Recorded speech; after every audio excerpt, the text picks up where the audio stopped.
আজ 16ই ডিসেম্বর আমাদের মহান বিজয় দিবস। বিজয়ের এই দিনে আমরা শ্রদ্ধার সাথে স্মরণ করছি মুসলিম ইতিহাসের এমন কিছু অবিস্মরণীয় যুদ্ধ ও বিজয়কে যা কেবল মানচিত্রই বদলায়নি, বরং ইতিহাসের মোড় ঘুরিয়ে দিয়েছিল। বদর থেকে কনস্ট্যান্টিনোপল। চলুন জেনে নেই ইতিহাসের সেরা 8টি মুসলিম বিজয়ের কাহিনী। ইসলামের ইতিহাসের প্রথম এবং সবচেয়ে গুরুত্বপূর্ণ বিজয় ছিল বদর যুদ্ধ। 1000 সুসজ্জিত কুরাইশ যোদ্ধাদের বিপরীতে মাত্র 313 জন মুজাহিদ। অস্ত্র নেই, বাহন নেই, তবুও ইমানের জোরে মুসলিমরা সেদিন বিজয় ছিনিয়ে এনেছিল।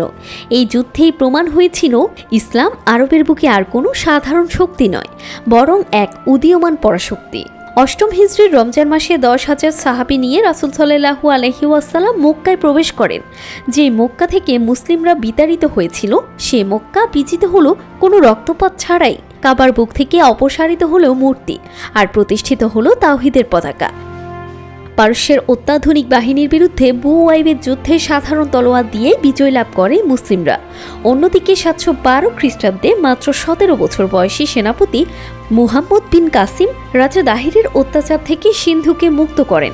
এই বিজয়ের মাধ্যমে ভারতীয় উপমহাদেশে ইসলামের দুয়ার খুলে যায়। তারিক বিন জিয়াদ, যার নাম শুনলে আজও শিহরণ জাগে, 711 খ্রিস্টাব্দে মাত্র 12 জন সৈন্য নিয়ে তিনি স্পেন জয় করেন। এরপর টানা 800 বছর মুসলিমরা স্পেন শাসন করে, যা ইউরোপকে অন্ধকার যুগ থেকে আলোর পথে নিয়ে আসে। সুলতান সালাউদ্দিন আইয়ুবী, যার বিরুদ্ধে 583 খ্রিস্টাব্দে ক্রুসেডারদের হাত থেকে মুক্ত হয় পবিত্র বাইতুল মুকাদ্দাস। দীর্ঘ 90 বছর পর আল আকসায় আবারও উচ্চারিত হয় আজানের ধ্বনি।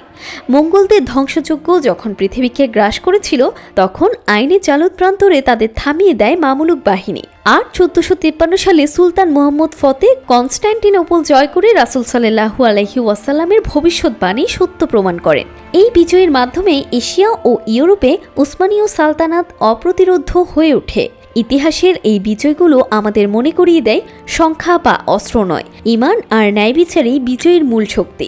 16ই ডিসেম্বরের এই দিনে সে চেতনাই হোক আমাদের পাথেয়।